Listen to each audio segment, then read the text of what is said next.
आउज़ुबिल्लाहि मिनश्शैतानिर्रजीम बिस्मिल्लाहिर्रहमानिर्रहीम। आज हम जिस विषय पर बात करने जा रहे हैं, इस विषय पर हम अपनी किताब अवतार मोहम्मद में भी चर्चा कर चुके हैं।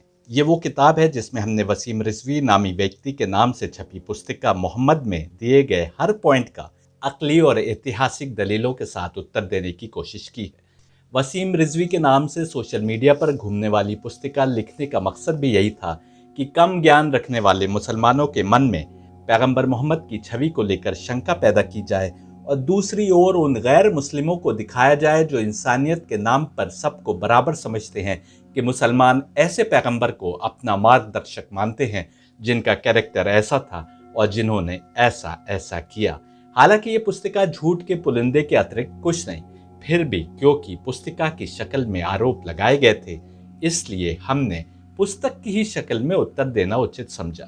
यही लोकतंत्र में रहने और इंसानियत के उसूलों का तकाजा भी था। पुस्तिका मोहम्मद के लेखक ने पैगंबर मोहम्मद को वुमेनाइजर और सेक्स एडिक्ट बताया था। उनका यह भी कहना था कि यही कारण था कि पैगंबर मोहम्मद ने आयशा से शादी उस समय की जब उनकी उम्र मात्र 9 वर्ष थी। ये कहकर भी पुस्तिका के लेखक यही साबित करना चाहते थे कि पैगंबर मोहम्मद वुमेनाइजर और सेक्स एडिक्ट थे, जबकि हमने अनेक ऐतिहासिक दलीलों को प्रस्तुत करके किताब अवतार मोहम्मद में दिखाया है कि पैगंबर मोहम्मद पुरुषोत्तम थे, अशरफुल मखलूकात थे, किरदार और चरित्र में तमाम इंसानों से बेहतर किरदार और चरित्र रखने वाले थे। हमने उनकी कई शादियों और आयशा से हुई शादी का भी विस्तार से उल्लेख किया है ताकि आप हकीकत को जान सकें। अफसोस कि आपने किताबों को पढ़ना त्याग दिया है। पैगंबर मोहम्मद की 9 या 13 शादियों के कारण उनके कई आलोचक उन्हें वुमेनाइजर या सेक्स एडिक्ट तक कह देते हैं। हालांकि जो बात गौरतलब है वो ये कि ये कैसा वुमेनाइजर या सेक्स एडिक्ट था जो रिश्तों की पाकीज़गी की बात करता था, जो केवल 9 रिश्तों के अतिरिक्त किसी औरत की ओर आंख उठाकर भी देखने को मना करता था, जो नामहरम को छूने या हाथ लगाने या हाथ मिलाने की भी इजाजत नहीं देता था, और जो शादी के बाहर बने हर जिस्मानी रिश्ते को इतनी सख्ती से नाजायज कहता था कि यदि दुनिया में कुछ गुनाहों की सजा रखी तो उसमें शादी के बाहर बना शारीरिक रिश्ता भी शामिल है। आरोप लगाने वाले अकबर से लेकर महाराजा रंजीत सिंह पर, बाइजेंटीन शहंशाहों से लेकर उस्मानी खलीफाओं पर आरोप नहीं लगाते जिन्होंने ताकत के नशे में सैकड़ों औरतों को अपने हरम में रखा। ये लोग एक अंग्रेज कवि का भी बखान करने से नहीं थकते जिसने कथित तौर पर सैकड़ों यूरोपीय औरतों से शादी से बाहर संबंध बनाए। आज फिल्म एक्टर्स से लेकर पॉलिटिशियंस तक, बड़े उद्योगपतियों से लेकर कॉलेज में पढ़ रहे दौलतमंद घरानों के बच्चों तक, इनमें अधिकतर यदि आत्मचिंतन करेंगे तो पाएंगे कि ये कहां कहां पर राह से भटके हैं। जुल्मत के कारिंदे इसी काम में तो लगे हैं कि आपको उस मार्ग से भ्रमित कर दें जो आपकी बेहतरी का मार्ग है। वे लोग जो हक के मार्ग की तलाश में हैं, उन पर विशेष तौर पर जुल्मत यानी तमस अपनी तमाम ताकतें लगा देती है ताकि या तो वो गुमराह हो जाएं और उस पथ पर चलने लायक न रह जाएं, या उनको बदनाम करके उनके शब्दों की ताकत को छीन ले। गौर करने की बात यह है कि पैगंबर मोहम्मद ने यदि अपनी जिंदगी में 9 या 13 औरतों से शादी की तो उन्होंने उनसे शादी ही की, हरम नहीं बनाए, ना ही किसी से अवैध संबंध रखे जैसा कि उनके आलोचक दिखाने की कोशिश करते हैं। यह भी याद रखने की बात है कि पैगंबर मोहम्मद की जिंदगी के अंत तक 4 शादियों तक सीमित रहने का कानून भले ही आ गया हो, उनकी जिंदगी में मुता यानी कॉन्ट्रैक्ट मैरिज करने का कानून मौजूद था, जिसके अनुसार किसी भी औरत को सहारा देने के लिए या किन्हीं और कारणों से मुता किया जा सकता था। मुता का कानून मुसलमानों ने पैगंबर मोहम्मद के देहांत के बाद त्यागा, इसलिए हमें नहीं पता कि उनकी पत्नियों में कितनी से निकाह हुआ था, कितनी से मुता। आपको इस्लाम की असल रूह को समझना होगा, जो दरअसल सनातन धर्म की भी असली रूह है। शिव और शक्ति के नाम पर 7 फेरे लिए तो रिश्ता जायज, उसके बिना रिश्ता नाजायज। निकाह के सीगे पढ़े तो रिश्ता जायज, अन्यथा रिश्ता नाजायज। इस सृष्टि के क्रिएटर द्वारा हमारे लिए बनाए गए कानून को मानते हुए किया गया काम जायज, और वही काम यदि क्रिएटर या उसके अवतारों के बताए मार्ग के खिलाफ है तो नाजायज। मकसद यह है कि तुम अपना जीवन सारी सृष्टि के क्रिएटर की ओर से आए अवतारों के मार्ग पर चलकर गुजारो, उसकी याद को दिल में बसाकर अपने कर्म करो। इस्लाम मर्द और औरत दोनों की जरूरतों को मानता है और केवल उन जरूरतों की पूर्ति में अल्लाह की याद दिलाकर उन्हें जायज करता है। यही तो शादी का भी कॉन्सेप्ट है। जो रिश्ता अन्यथा अवैध है वो अल्लाह की याद के साथ बनता है तो शादी कहलाती है। दूसरे, इस्लाम ये नहीं चाहता कि कोई अवैध ढंग से अपनी वासना की पूर्ति करे और यदि बच्चा पेट में आ जाए तो उसका कत्ल करे, बल्कि इस्लाम उस बच्चे को भी बाप का नाम देना चाहता है। यदि बच्चा नहीं चाहते तो एहतियात करो, यदि बच्चा ठहर जाए तो तुम उसको मारने का पाप नहीं कर सकते, क्योंकि इस्लाम की नज़र में एक बेगुनाह को मारना तमाम इंसानियत का कत्ल करने के बराबर है। इस्लाम की यही शिक्षा है कि आज के ज़माने में जहां गर्भ में बच्चे का सेक्स पता करने पर पाबंदी लगाई जा रही है कि कहीं तुम उसको लड़की जानते हुए गर्भ में ही मारने की कोशिश ना करो, और भारत के भी कुछ प्रदेशों में इसी कारण लड़कों का अनुपात बढ़ गया है, आप बहुत कम मुसलमानों को गर्भ में बच्चे को मारते पाएंगे, क्योंकि इस्लाम ने बेटी को इज्जत दी, उसके आने पर घर में बरकतें आने तक की बात की। पैगंबर मोहम्मद की पहली पत्नी खुवैलद इब्ने असद और फातिमा बिनते जायदा की पुत्री खदीजा थी, जिनका जन्म 555 ईस्वी में हुआ था, जबकि पैगंबर मोहम्मद का जन्म 570 ईस्वी में हुआ। इस प्रकार खदीजा पैगंबर मोहम्मद से 15 वर्ष बड़ी थी। कुछ रिवायतों के अनुसार इससे पहले उन्होंने 2 बार शादियां की और उनके पतियों का देहांत हो गया। जब खदीजा का पैगंबर मोहम्मद से विवाह हुआ तो खदीजा की उम्र 40 वर्ष और पैगंबर मोहम्मद की 25 वर्ष थी। इसके 15 वर्ष बाद पैगंबर मोहम्मद जब स्वयं 40 वर्ष के थे, तब उन्होंने अपने पैगंबर यानी अवतार होने की घोषणा की, और इस घोषणा के 10 वर्ष बाद तक खदीजा जिंदा रहीं। यानी जब खदीजा का देहांत हुआ तो उनकी उम्र 65 वर्ष थी और पैगंबर मोहम्मद की उम्र 50 वर्ष थी। यदि कोई साइकोलॉजी या ह्यूमन नेचर का अच्छा जानकार है तो वो इस बात को मानेगा कि इंसान के कैरेक्टर की अच्छाइयाँ या बुराइयाँ बुढ़ापे में पैदा नहीं होती। कैरेक्टर की अच्छाइयाँ कई बार जीन्स में भी ट्रांसफर होती हैं। हिंदू प्रारब्ध को भी बड़ा कारण मानते हैं इंसान की अच्छाइयों या बुराइयों का। प्रारब्ध मतलब पिछले जन्म के कर्म, उसके आधार पर इस जन्म में उसका असर। यानी यदि पिछले जन्म में आत्मा ने कोई अच्छाई या बुराई पकड़ ली है तो वो अगले जन्म में दिखाई देगी। तीसरा कारण यदि कोई हो सकता है तो माँ के पेट में बच्चा आने के बाद से एक खास फॉर्मेटिव एज तक, यानी बचपने में गुजरे वाकयात जो उस बच्चे को आने वाले जीवन के लिए तैयार करते हैं, उनका असर आगे आने वाले जीवन पर। कुछ लोग 7 वर्ष बताते हैं, कुछ 14। इस उम्र तक पहुंचते पहुंचते किसी भी इंसान का कैरेक्टर पूरा तैयार हो जाता है। उसके कैरेक्टर की अच्छाइयां और बुराइयां अब दिखना प्रारंभ हो जाती। इस प्रारंभिक उम्र में आई बुराइयां सारी उम्र उसका साथ नहीं छोड़ती, और इस उम्र में आई अच्छाइयां सारी उम्र साथ देती हैं। जैसे यदि किसी के कैरेक्टर में गुस्सा है तो वह जवानी में भी दिखाई देगा, वासना है तो वो भी जवानी में दिखाई देगी, ईर्ष्या, लालच, घमंड, ईगो, ऐसी कोई भी बुराई जवानी में भी दिखाई देगी। ऐसा नहीं होगा कि बुढ़ापे तक तो जीवन में वो बुराइयां दिखाई ना दें और फिर अचानक बुढ़ापे में नजर आए।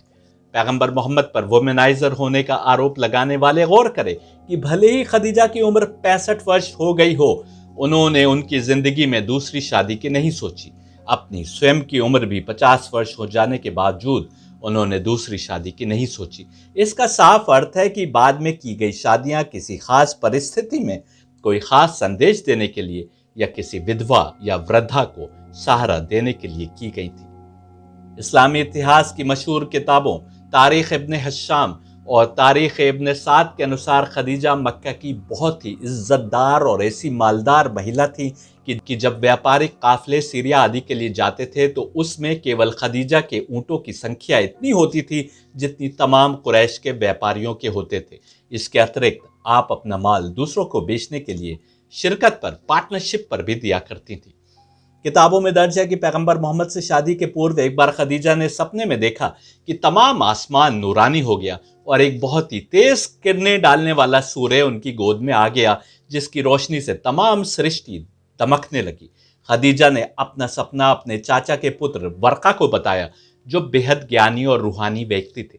वर्का ने बताया कि तुमको मुबारक हो, क्योंकि तुमको शीघ्र ही आखिरी रसूल यानी अवतार की पत्नी होने का दर्जा मिलेगा, जिसके सामने आने का समय करीब आ रहा है।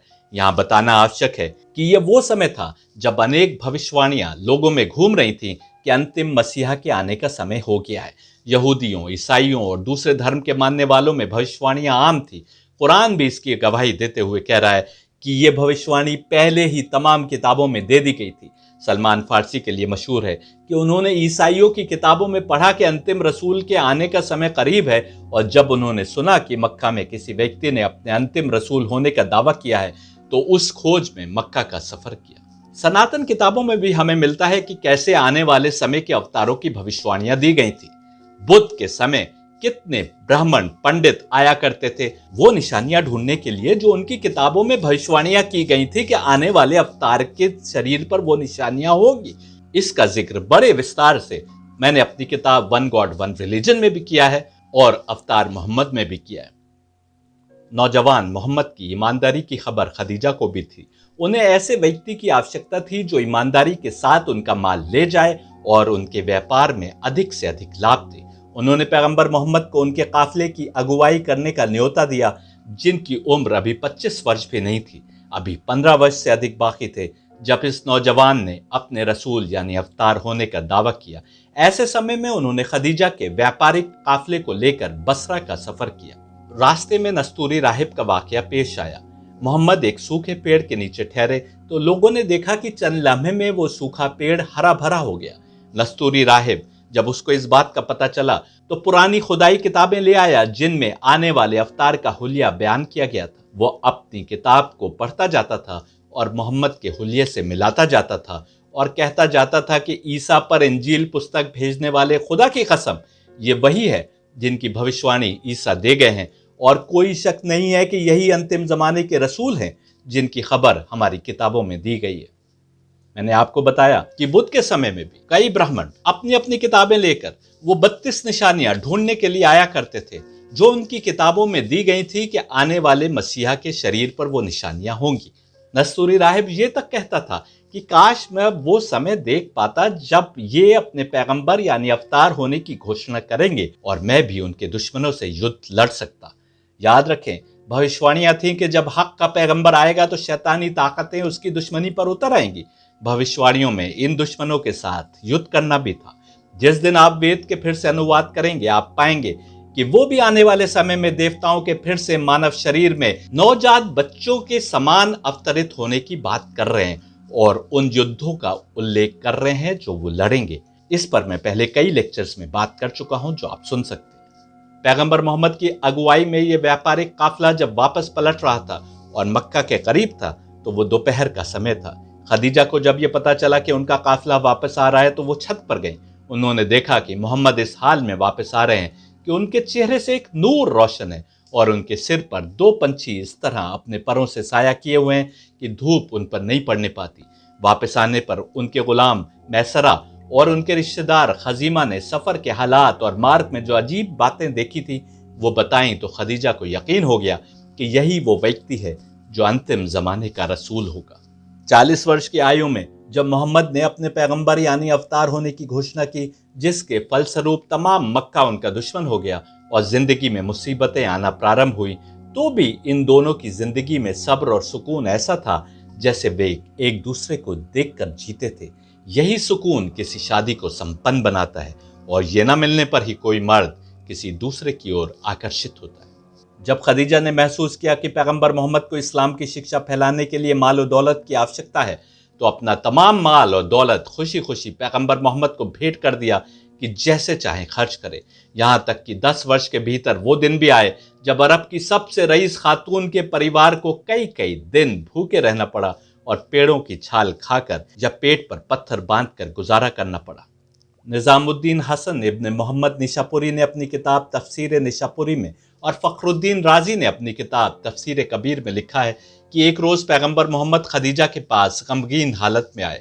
खदीजा ने पूछा कि आप क्यों गमगीन हैं? तो पैगंबर मोहम्मद ने बताया कि हर ओर सूखा पड़ा है और लोगों की परेशानी मुझसे नहीं देखी जाती। ये सुनते ही खदीजा ने तमाम कुरैश को जमा किया जिसमें अबू बकर भी थे। अबू बकर का बयान है कि खदीजा ने अशरफियां निकाल कर इतना ढेर लगवा दिया कि जो लोग मेरे सामने बैठे थे वो अशरफियों के कारण मेरी निगाहों से छिप गए। फिर खदीजा ने तमाम कुरैश को संबोधित करते हुए कहा कि तुम सब गवाह रहो कि ये माल और इसके अतिरिक्त जितना भी मेरा माल जहां पर भी है वो सब आज से मेरा नहीं बल्कि मोहम्मद का है, जिसे मैंने अपनी रजामंदी और खुशी से उनको दिया और वो अब इसके मालिक हैं। जिस तरह चाहे खर्च करें और मुझसे कोई मतलब नहीं। यही बात करते हुए कुरान ने कहा कि ए रसूल, हमने तुमको मुफलिस और मोहताज पाया तो गनी बना दिया। माल तो खदीजा का था लेकिन खुदा कह रहा है कि हमने तुमको मालदार बना दिया। यदि कोई खुदा की राह में कुछ कर्म करता है तो खुदा उसके कर्म को अपना कर्म तक मान लेता है। सही तिरमिजी के अनुसार आयशा कहती थी कि मैंने किसी औरत पर इतना रश्क नहीं किया, यानी इतनी ईर्ष्या नहीं की जितना खदीजा से की। हालांकि आयशा से पैगंबर मोहम्मद ने शादी की तो खदीजा के देहांत को कुछ वर्ष बीत चुके थे। आयशा कहती हैं कि मैंने रसूल से कई मर्तबा कहा कि आप तो खदीजा को कुछ इतना समझते हैं कि जिससे पता चलता है कि दुनिया में खदीजा के सिवा आपकी और कोई औरत ही नहीं है। इन हदीसों से पता चलता है कि खदीजा के मरने के बाद भी और जिंदगी में दूसरी पत्नियां आने के बाद भी खदीजा की याद भुलाए नहीं भूलती थी। सही मुस्लिम और सही बुखारी में आयशा से इसी तर्ज की एक रिवायत दर्ज है, जिसके अनुसार पैगंबर मोहम्मद हर लम्हे खदीजा को याद किया करते थे और कहते थे कि मैं क्या करूं, इसलिए कि खुदा ने खदीजा की मोहब्बत मेरे दिल में भर दी है। ये इस बात की दलील है कि पैगंबर मोहम्मद को जो खुशी और सुकून खदीजा के साथ बिताए गए वर्षों में मिला, वो बाद में कभी नहीं मिला। ये इस बात की भी दलील है कि बाद में की गई शादियां विभिन्न कारणों से की गई। इन पत्नियों में कई आम सोच की औरतें थीं और ऐसा प्रतीत होता है कि कुछ पैगंबर मोहम्मद को खुदा द्वारा दिए गए मकाम की भी पूरी समझ नहीं रखती थी। शायद ये भी नहीं कि उनके पति खुदा की ओर से रसूल है। इतिहास की किताबों में मौजूद इनकी बातें बताती हैं कि इनमें आम औरतों के समान एक दूसरे से ईर्ष्या आदि की भावना मौजूद थी, यहाँ तक कि पैगंबर दूसरों के पास ना जाएं और मेरे ही पास आएं, इस कोशिश में भी लगी रहती थी। मोहम्मद हुसैन हैकल और अबुल कलाम आज़ाद ने अपनी किताबों में एक हदीस बयान की है, जिसके अनुसार एक दिन अबू बकर और उमर ने पैगंबर मोहम्मद से मिलने की इच्छा जाहिर की। जब वो उनके सामने पहुंचे तो उन्होंने देखा कि पैगंबर खामोश बैठे हैं और उनके इर्द गिर्द उनकी कुछ पत्नियां बैठी हैं जो अपने पति से अधिक रकम की मांग कर रही थी, क्योंकि ये गरीबी में नहीं रह सकती। इस पर अबू बकर और उमर दोनों ने कहा कि यदि मेरी पुत्री ने आपसे कभी भी अधिक रकम की ख्वाहिश की तो मैं उसके बाल पकड़कर उसे सजा दूंगा। अबू बकर और उमर दोनों ने खड़े होकर अपनी अपनी बेटी यानी आयशा और हफ्सा के बाल पकड़कर खींचे और उन्हें तंबीह की कि वो अल्लाह के रसूल से वो सब ना मांगे जो वो नहीं दे सकते। उपरोक्त इस वाक्य के बाद ही कुरान की यह आयत अवतरित हुई, जो कुरान के 33वें सूरे की 28वीं और 29वीं आयत है। ओ profit, say to thy consorts, if it be that ye desire the life of this world and its glitter, then come, I will provide for your enjoyment and set you free in a handsome manner. But if ye seek Allah and his apostle and the home of hereafter, verily Allah has prepared for the well-doers amongst you a great reward. यहाँ पर गौर करने की बात यह है कि ये उस समय का वाक़या है जब पैगंबर मोहम्मद की आयशा और हफ्सा से शादी हो चुकी थी। यानी साफ है कि मदीना के अंतिम कुछ वर्षों का वाक़या है जब अरब के बड़े हिस्से में लोग इस्लाम कबूल कर चुके थे और कई युद्धों में मुसलमानों को फतेह मिल चुकी थी। रिवायतों के अनुसार खंदक के युद्ध में विजय के बाद तो इतना माल हाथ लगा था कि सोने को काटने के लिए कुल्हाड़ी प्रयोग करना पड़ी थी। हमारे दिए गए विवरण से साफ है कि इस समय भी पैगंबर मोहम्मद ऐसी सादा जिंदगी गुजार रहे थे कि उनकी पत्नियों को उस खर्चे में जिंदगी बसर करने में कठिनाई हो रही थी। किताबों में अनेक उदाहरण मौजूद हैं कि कैसे पैगंबर मोहम्मद या अने अहलुल बैत उनके पास जो कुछ है वो गरीबों में बांट देते थे, और कितने ही समय ऐसे गुजरे कि उन्होंने अपने सामने की रोटी उठाकर किसी को दे दी और स्वयं भूखा सोना पड़ा। यह हदीस भी पैगंबर मोहम्मद के कैरेक्टर को दर्शाती है। जो व्यक्ति दुनियावी मोह में गिरफ्तार है वो हर प्रकार से बेहतरीन जिंदगी जीने का ख्वाहिशमंद रहता है। यदि वो वासना का भूखा है और इसलिए शादी कर रहा है तो उन पत्नियों के लिए जिंदगी की बेहतरीन सहूलियतें मुहैया करने की कोशिश करेगा। लेकिन कुरान की आयत पैगंबर मोहम्मद की नीयत को दर्शाती है। आयशा और हफ्सा के पिताओं की अपने बेटियों को दी गई तंबीह दिखलाती है कि वो सब जानते थे कि यदि मोहम्मद के घर में रहना है तो सादा जिंदगी गुजारना होगी। यदि पैगंबर मोहम्मद की पत्नियों को दुनिया की रंगीनियां चाहिए तो कुरान कह रहा है कि मोहम्मद इनसे कह दो कि मैं तुमको सब सहूलियतें मुहैया कर देता हूं, तुमको बड़ी रकम देकर आज़ाद करके। यानी यदि मोहम्मद के साथ रहना है तो ऐसे ही सादा जिंदगी गुजारनी होगी। कुरान की आयत यह भी साबित कर रही है कि दौलत की कमी नहीं थी, लेकिन पैगंबर मोहम्मद उस माल और दौलत को अपने ऊपर खर्च नहीं करना चाहते थे। कुरान की आयत यह भी कह रही है कि यदि तुम अल्लाह और उसके नबी से करीब होने की ख्वाहिश रखती हो और अगली दुनिया यानी स्वर्ग की तमन्ना रखती हो तो अल्लाह ने अच्छे कर्म करने वालों के लिए बड़ा इनाम रख रखा है। साफ है यदि शादियां भी की तो किसी मकसद के कारण, पत्नियां केवल सेक्स की पूर्ति के लिए नहीं थी और अल्लाह की मर्जी के तहत थी। अब कई लोग यहाँ पर सवाल पूछते हैं कि वो तो रसूल थे, उनको मसलहत के तहत शादी करने की क्या आवश्यकता थी? रसूल तो मसलहत नहीं देखता। लेकिन मैं आपसे पूछता हूं, आपको महाभारत के युद्ध में लेकर चलता हूं। कृष्ण तो अवतार थे, यानी रसूल थे। वो चाहते तो सुदर्शन चक्र चलाते और सामने की तमाम सेना नेस्त नाबूद हो जाती, लेकिन फिर भी उन्होंने पांडवों के साथ समझौता किया, पांडवों को युद्ध में आगे किया और खुद उनके गुरु के तौर पर उनको सही मार्ग की शिक्षा देते रहे। नूर और जुल्मत की इस लड़ाई में नूर और जुल्मत खुद नहीं लड़ते, बल्कि इंसान लड़ता है। इम्तिहान इंसान का है, हमारा और आपका है। नूर के नुमाइंदे हमें और आपको शिक्षा देते हैं, हमें और आपको राह दिखाते हैं, और जुल्मत के नुमाइंदे हमें और आपको बहकाते हैं। नूर का नुमाइंदा खुद यदि अल्लाह से दुआ करे तो जो सूरज को पलटा सकता है, जो बादल नहीं है तो आसमान से बारिश करा सकता है, जो पहाड़ को हाथों पर उठा सकता है, वो क्या सारी सेना को नेस्तो नाबूद नहीं कर सकता? लेकिन जैसा मैं कह रहा हूं कि इम्तिहान हमारा और आपका है। नूर और जुल्मत की दोनों ताकतों को तो इसलिए रखा गया है कि वो हमको गाइड या मिसगाइड करें। उसके बीच में अपनी अकल को इस्तेमाल करते हुए हमें रास्ता चुनना है। किताबों में यह भी दर्ज है कि पैगंबर मोहम्मद रात के अंधेरे में कब्रिस्तान चले जाया करते थे, जहां वो इबादत करते और मुर्दा लोगों के हक में दुआ करते थे। एक बार उनकी एक पत्नी ने उनका पीछा किया, केवल ये जानने के लिए कि वो कहीं और तो नहीं जा रहे, और पाया कि उनकी मंजिल कब्रिस्तान थी। साफ है कि उनकी पत्नी के दिल में भी शक था कि वो कहां जाते हैं। साफ है कि वो भी उनको अल्लाह का रसूल उस पाए पर नहीं समझती थी, बल्कि आम इंसान के तौर पर ट्रीट कर रही थी। लेकिन उनकी इबादत उनकी अपने रब के आगे सुपुर्द की, और उनकी पूजा अर्चना ऐसी थी कि पत्नियों को घर में छोड़ वीराने में और कब्रिस्तानों में चले जाया करते थे। यह हदीस स्वयं उनकी पत्नी आयशा से आई है। इससे पहले भी हम देखते हैं खदीजा की जिंदगी में कि कई कई दिन गारे हिरा में जाकर इबादत किया करते थे। कभी खदीजा साथ होती थी, कभी खदीजा को घर पर छोड़कर जाया करते थे, और कई कई दिन सिर्फ अपने रब के आगे इबादत में, सुपुर्दगी में आत्मा को सेक करने की कोशिश में लगाए रखते थे। पत्नियों द्वारा अधिक रकम की फरमाइश भी खदीजा की अहमियत को दर्शाती है, जिन्होंने अपनी तमाम दौलत अल्लाह के रसूल और उनकी खुशी की खातिर न्यौछावर कर दी, और इस हाल को पहुंची कि शेब अबू तालिब में 3 वर्ष की भूख और तकलीफ के कारण वहां से बाहर आने पर अधिक समय जिंदा न रह सकी। जो लोग पैगंबर मोहम्मद को वुमेनाइजर और सेक्स एडिक्ट कहते हैं, वो बताएं कि क्या इस आचरण का कोई व्यक्ति 25 वर्ष की उम्र में अपने से 15 वर्ष बड़ी महिला से विवाह करेगा और उस विवाह को अगले 25 वर्ष तक निभाएगा, जब पत्नी की आयु 65 वर्ष हो चुकी हो।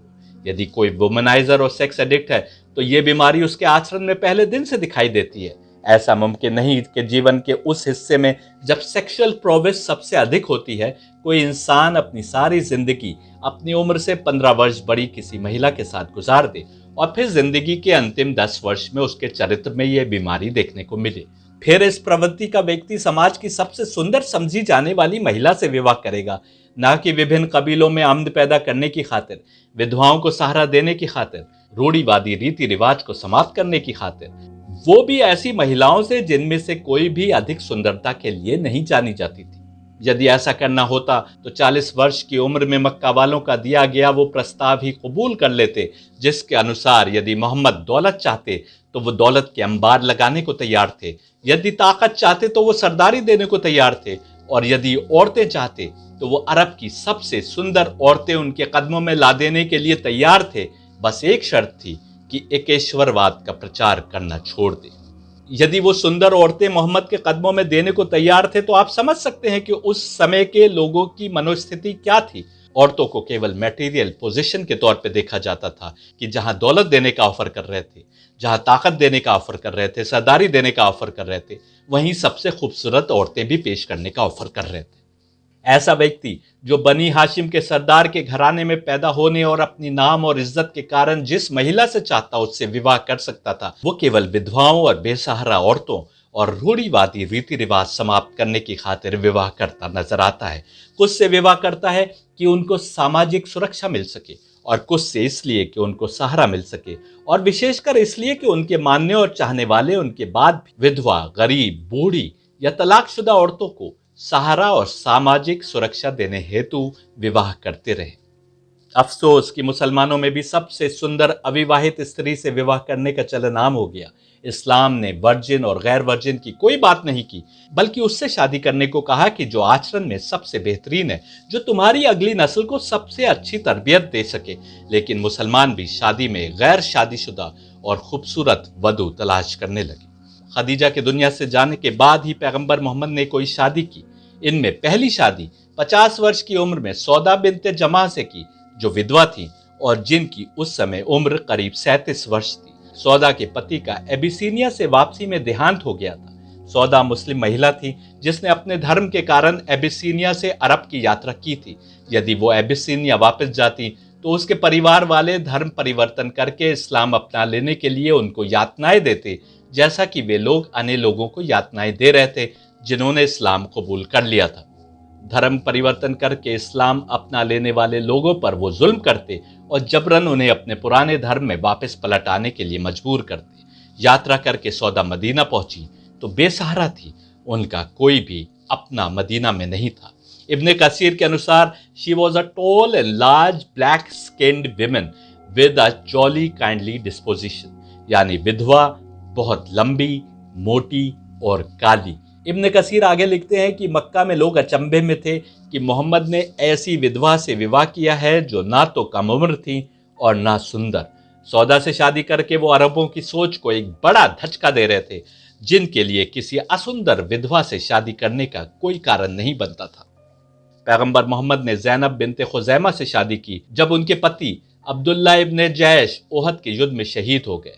वो अपने समय की सबसे उदार और दानी महिला के रूप में प्रख्यात थी। लोग उन्हें गरीबों की मां कहकर पुकारते थे, परंतु पति के शहीद हो जाने के बाद उस महिला की मनोदशा सोचिए, जो इतनी उदार थी कि लोग उसे गरीबों की मां कहकर पुकारते थे, लेकिन अब उसका स्वयं का सहारा और आमदनी का स्रोत समाप्त हो गया था। उनसे विवाह करके पैगंबर मोहम्मद ने उनकी गरिमा, मर्यादा और प्रतिष्ठा को बरकरार रखा। पैगंबर मोहम्मद ने उम्मे सलमा से विवाह किया, जिनका असली नाम हिंद था, यानी मुमकिन है कि वो भारत से थी। उनका विवाह अब्दुल्ला अबू सलामा से हुआ था। ये दोनों एबिसिनिया जाने वाले पहले मुस्लिम काफिले में शामिल थे, जो मक्का वालों की यातनाओं से बचने के लिए एबिसिनिया गया था। उम्मे सलमा ने दुनिया को छोड़ रूहानियत का मार्ग अपना लिया था। वो अपनी धार्मिकता और बुद्धिमत्ता के लिए प्रख्यात थी। जब उनके पति का देहांत हुआ तब उनकी उम्र बहुत अधिक हो चुकी थी और उनके कई अनाथ बच्चे थे। यही कारण था कि पैगंबर मोहम्मद ने उनसे विवाह किया। फिर से सुनिए, किससे विवाह किया? ऐसी विधवा औरत से जिसकी उम्र बहुत हो चुकी थी और उनके साथ कई अनाथ बच्चे थे। ऐसे व्यक्ति पर यदि कोई वुमेनाइजर और सेक्स मैनियाक होने का आरोप लगा रहा है तो यकीनन वो तमस्सिक गुणों में शैतान के वश में अपनी आत्मा को दिए हुए है। पैगंबर मोहम्मद की पत्नी सफिया यहूदी कबीले बनु नादिर के सरदार हुएई इब्ने अख्तब की पुत्री थी। उनके पति खैबर के युद्ध में मारे गए थे और पिता कबीले बनु कुरैजा से थे, जिनको इस युद्ध के बाद कत्ल किया गया। बनु कुरैजा वाले वाक़े पर हम किसी लेक्चर में विस्तार से बात करेंगे। पति के मारे जाने के बाद उनको युद्धबंदी के रूप में लाया गया था। युद्ध तो हक और बातिल के बीच में लड़ा गया था, इसलिए उसको रोका नहीं जा सकता था। लेकिन मारे जाने वाले सरदार की पत्नी भी बातिल पर हो ऐसा जरूरी तो नहीं। एक यहूदी सरदार की पुत्री तिरस्कार और अवमानना से न गुजरे, इसलिए पैगंबर मोहम्मद ने उनसे विवाह कर लिया। यहाँ याद रखने की बात यह है कि ऐसा भी नहीं कि इधर देखा और उधर विवाह कर लिया, बल्कि यहाँ भी महिला से इद्दत के 4 महीने 10 दिन गुजरने के बाद ही शादी हुई। क्या वासना में गिरफ्तार कोई व्यक्ति 4 महीने 10 दिन प्रतीक्षा करेगा? सफिया से शादी करके पैगंबर मोहम्मद ने बनु इस्राइल से भी अपना रिश्ता कायम कर लिया। आप देखेंगे कि पैगंबर मोहम्मद ने एक और शादी भी इसी प्रकार की थी, जहां दुनियावी शहंशाह युद्ध में कब्जे में आई महिलाओं को चाकरी और दासी के रूप में प्रयोग करते थे और ये प्रथा भारत में भी आम थी। वहीं ये वो व्यक्ति था जो ऐसी महिलाओं को जो गरिमा और प्रतिष्ठा रखती थी, उनसे विवाह करके न केवल उन्हें बल्कि उनके कबीले की भी गरिमा और प्रतिष्ठा को बढ़ा रहा था। एक और पत्नी जुवैरिया कबीले बनु मुस्तालिक के सरदार अल हारिस की बेटी थी। बनु मुस्तालिक से युद्ध के बाद मुसलमानों ने 200 लोगों को बंदी बनाया, जिनमें औरतें और बच्चे भी थे। पैगंबर मोहम्मद ने जुवैरिया से विवाह कर लिया। इस पर मुसलमानों ने कहा कि इस शादी के बाद तमाम कैदी तो अल्लाह के रसूल के संबंधी हो गए, इसलिए उन्हें बंदी नहीं रखा जा सकता। उन्होंने सबको आज़ाद कर दिया।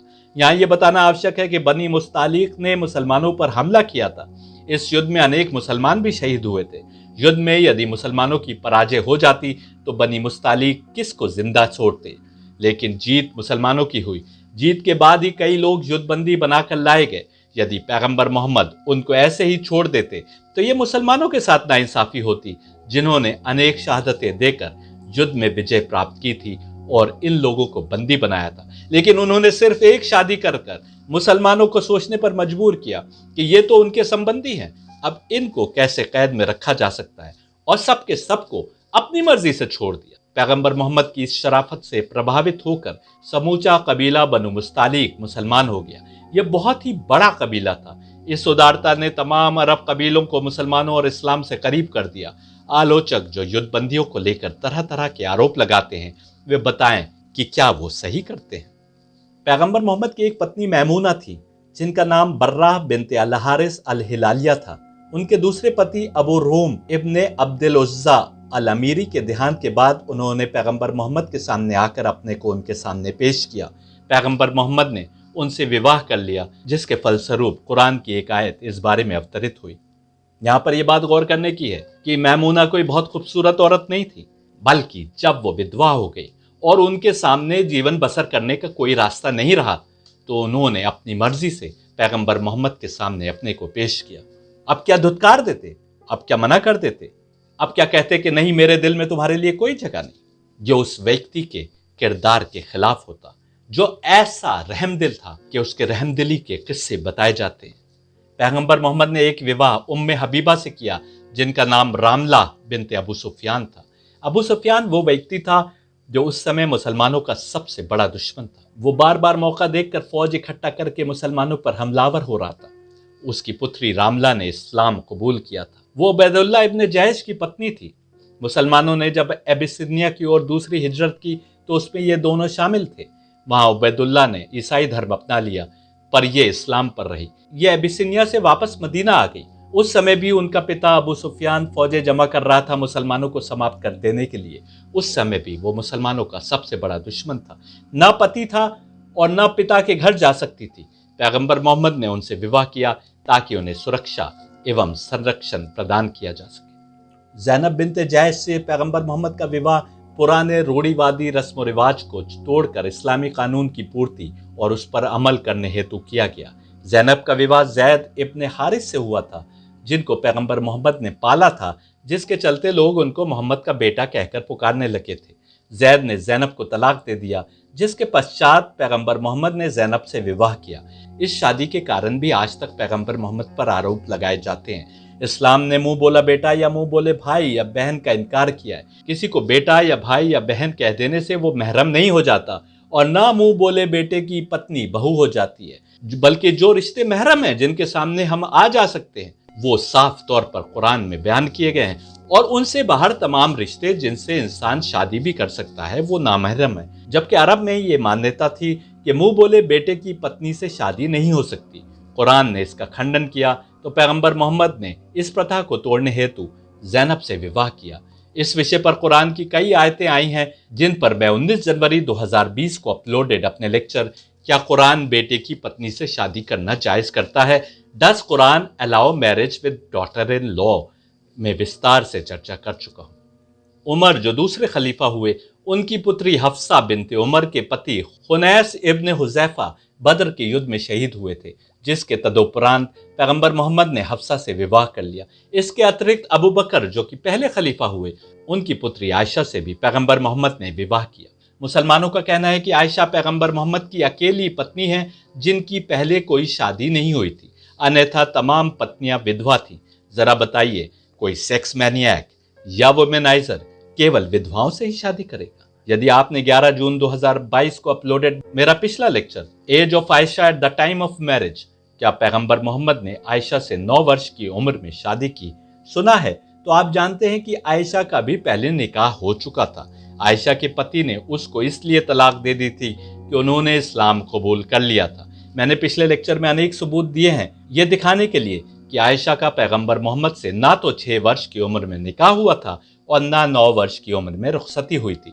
मैंने ये भी दिखाया है कि ऐसी अधिकतर रिवायतें यानी हदीसें एक ही व्यक्ति हिशाम बिन अरवा से आईं, जो अंतिम दिनों में अपनी याददाश्त खो चुके थे। ये हदीसें भी उसी समय की हैं जब हिशाम अपनी याददाश्त खो चुके थे। तबरी के अनुसार जब अबू बकर ने हबशा की ओर कूच करने की सोची, जो हिजरत के 8 वर्ष पहले का वाकया है, तो वो मुताम के पास गए जिनके पुत्र से आयशा की सगाई हो चुकी थी और उनसे कहा कि वो आयशा को अपनी बहू के रूप में घर में रख लें। मुताम ने यह कहते हुए इनकार कर दिया कि क्योंकि आयशा और अबू बकर ने इस्लाम कबूल कर लिया है, इसलिए उसके पुत्र ने आयशा को तलाक दे दी है। गौर करने की बात यह है कि यह हिजरत से 8 वर्ष पहले का वाकया है। पैगंबर मोहम्मद की पहली पत्नी खदीजा का देहांत हिजरत से 3 साल पहले हुआ, यानी इस वाक़े के 5 वर्ष बाद। हिजरत के कुछ समय पहले आयशा का पैगंबर मोहम्मद से निकाह हुआ और फिर करीब 3 वर्ष बाद जब मदीना हिजरत हो चुकी थी, तब रुखसत होकर आयशा पैगंबर मोहम्मद के घर आईं। इससे तो ये दिखाई देता है कि मुताम द्वारा अपने पुत्र की आयशा से शादी तोड़ने के 6 वर्ष बाद आयशा का फिर से निकाह हुआ और 9 वर्ष बाद वो रुखसत होकर पैगंबर के घर आईं। सोचने की बात है, क्या हिशाम बिन अरवा इस एक शादी टूटने और दूसरा निकाह होने के गैप की बात कर रहे थे जब उन्होंने 6 वर्ष और 9 वर्ष की बात की? याद रहे कि हिशाम की याददाश्त ऐसी बहक चुकी थी कि वो अपनी पत्नी की उम्र भी गलत बताते थे। एक नज़र से देखा जाए तो आयशा की भी शादी टूट चुकी थी। इस तरह तो पैगंबर मोहम्मद की एक भी पत्नी ऐसी नहीं हुई जिसकी पहले शादी नहीं हुई थी। यहाँ एक और बात गौर करने की है, जब मक्का के कबीलों ने एकजुट होकर पैगंबर मोहम्मद को रात के अंधेरे में कत्ल कर देने का प्लान बनाया और पैगंबर मोहम्मद को इस प्लान की भनक हो गई, तो वो अली को अपने बिस्तर पर सोने को कहकर रात के अंधेरे में अबू बकर के साथ मदीना के लिए हिजरत के लिए निकले। इस समय जब वो अबू बकर के साथ थे तो बस कुछ ही समय पूर्व पैगंबर मोहम्मद ने उनकी बेटी आयशा से निकाह किया था। जिस समय तमाम अरब कबीले आपके एकेश्वरवाद की शिक्षा के कारण आपके दुश्मन बन रहे थे, उस समय अबू बकर जैसे बुजुर्ग की बेटी से निकाह करके पैगंबर मोहम्मद ने कम से कम ये सुनिश्चित किया कि वो हिजरत के दौरान उनके साथ रहें। अबू बकर की सहायता के बिना मक्का से बाहर निकलना भी शायद मुमकिन ना होता। अबू बकर और उमर ने मुसलमानों में बड़ा दबदबा बना रखा था। ये इस बात से भी साबित है कि पैगंबर मोहम्मद के बाद यही दोनों पहले और दूसरे खलीफा हुए। मेरी समझ के अनुसार ये दोनों शादियां सियासी शादियां थी और इससे पैगंबर मोहम्मद का मकसद दोनों बारसूख व्यक्तियों को अपने से करीब बांधे रखना था। यदि ये कारण नहीं था तो बस एक कारण और समझ में आता है आयशा से शादी करने का, जो एक रिवायत के अनुसार पैगंबर मोहम्मद की पुत्री फातिमा से 5 वर्ष छोटी थी और दूसरी रिवायतों के अनुसार भी उम्र में कोई बहुत अधिक अंतर नहीं था।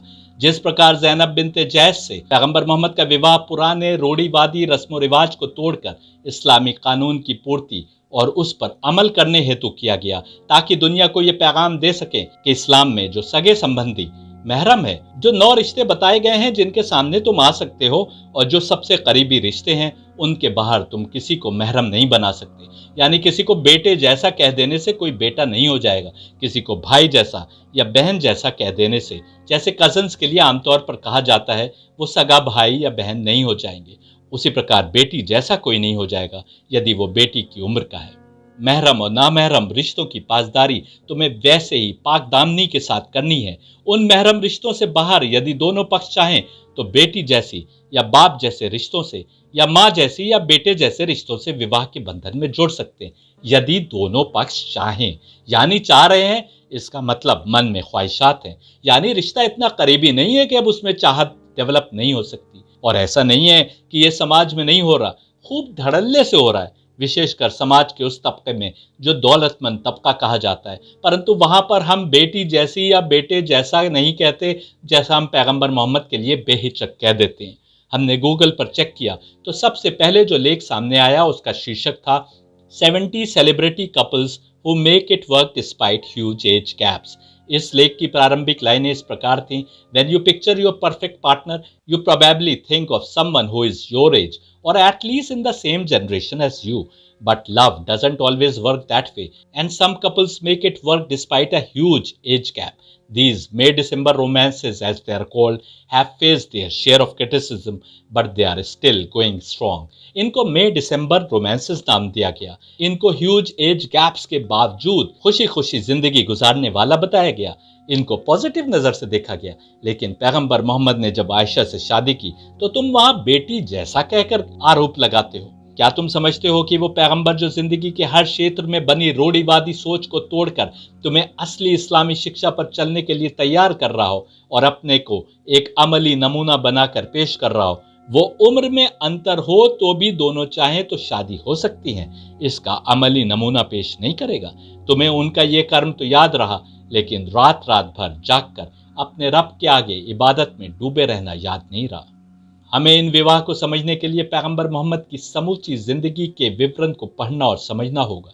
जो व्यक्ति जवानी के दिनों से सिर्फ अपने रब से करीब होने की कोशिश में लगा रहा, जिसने अदालत, इंसाफ और ईमानदारी का दामन कभी नहीं छोड़ा, जो कमजोर, गरीब, बेसहारा, अनाथ और विधवाओं का मसीहा बना रहा, जो तमाम इंसानियत और तमाम दुनियाओं के लिए रहमत बनकर आया था और जिसने सात्विक जीवन व्यतीत करने की तमाम उम्र शिक्षा दी, वो क्यों कर अपने रास विलास के लिए विवाह करता?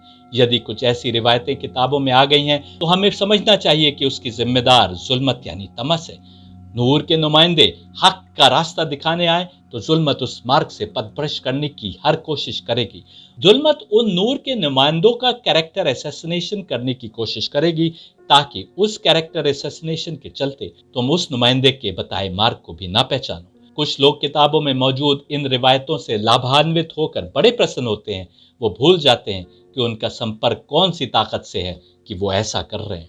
इस दुनिया के इतिहास में पैगंबर मोहम्मद वो पहले समाज सुधारक हैं जिन्होंने महिला का मान सम्मान बढ़ाया।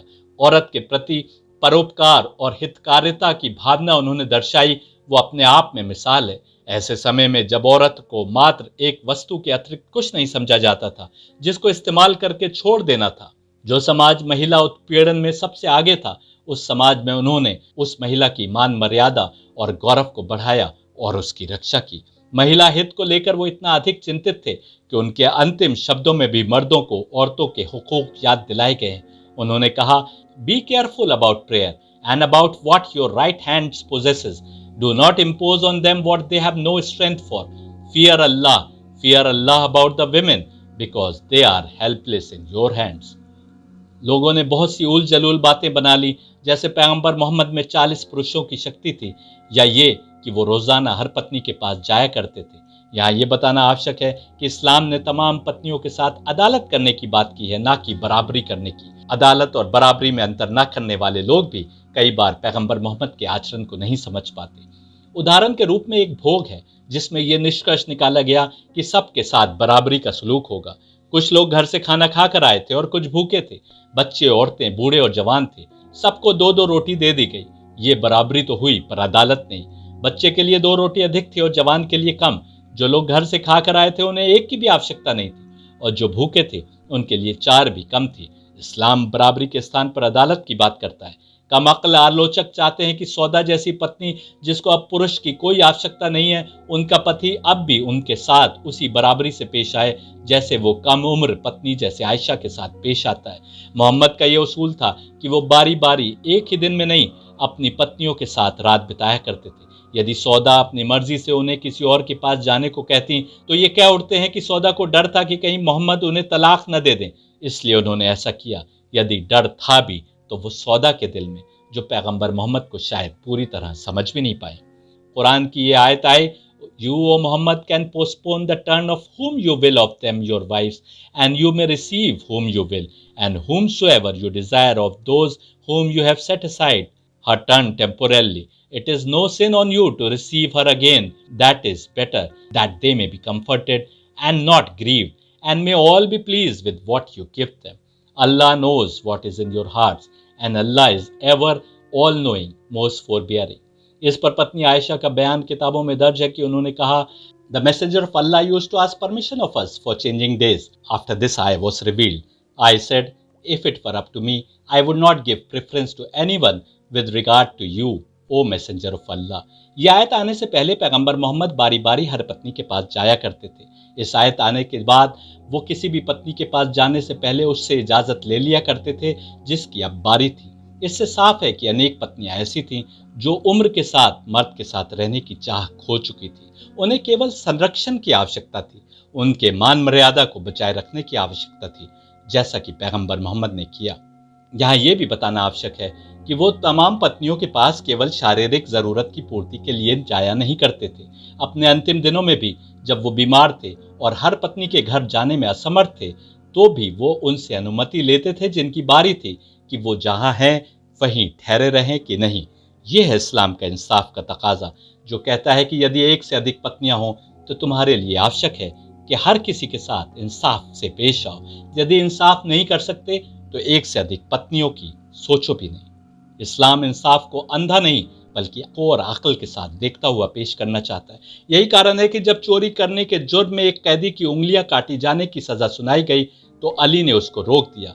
उनसे पूछा गया कि इस्लाम तो चोर की उंगलियां काटने को कहता है, फिर अली ने ऐसा करने से क्यों रोका?